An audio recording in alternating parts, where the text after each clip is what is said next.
Trump tariffs have rocked the stock market and are projected to increase prices for a whole host of consumer goods.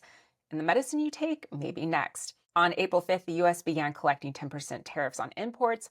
Pharmaceuticals have been exempt from those duties so far, but Trump has indicated that the industry could face separate tariffs. The pharmaceutical companies are going to become roaring back. They're coming roaring back.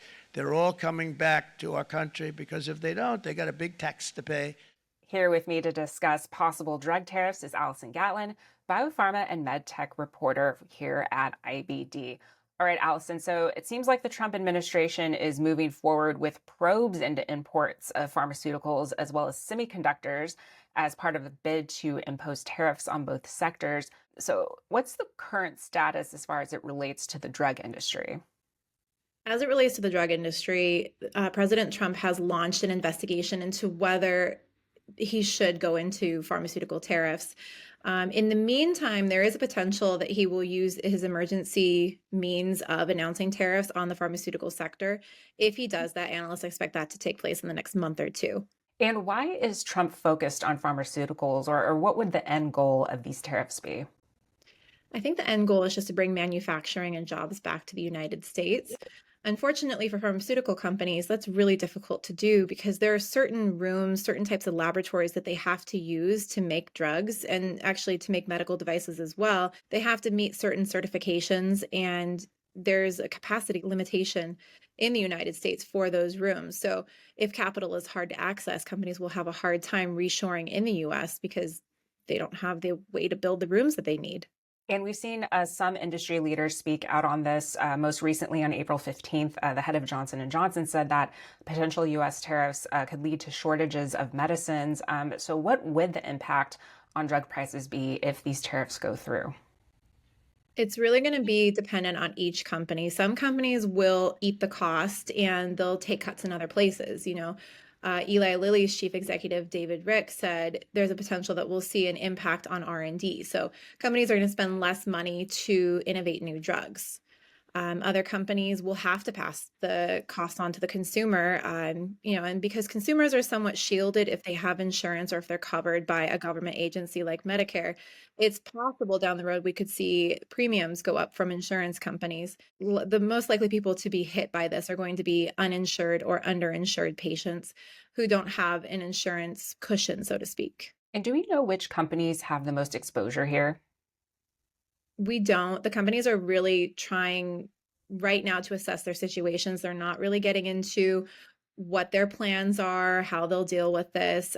We've seen a number of companies who've said they're planning to expand or add to their manufacturing in the United States, but there aren't many companies who are coming out and saying, yes, we do XYZ percentage of our manufacturing abroad, and this will be an impact for us.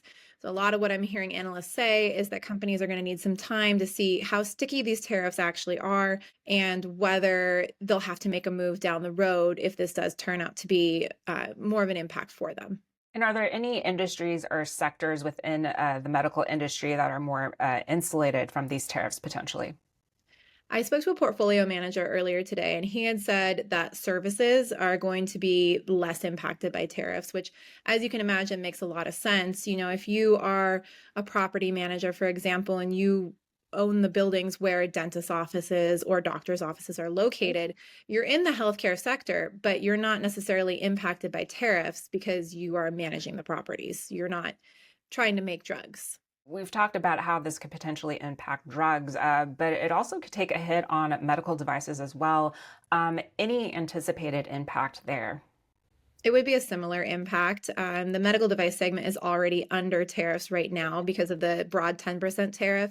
The reciprocal tariffs are going to have an impact on the medical device segment as well. We haven't heard anything specific about medical device sector tariffs, the way that we've heard about tariffs on drug imports. And I haven't seen anything to suggest that those would be coming, but I've heard from analysts who've said, the reciprocal tariffs could be an impact for medical device companies, especially those who are making complicated devices that require materials from different countries and have to cross borders multiple times in order to be put together. That will be an impact for companies who have more complicated devices like that.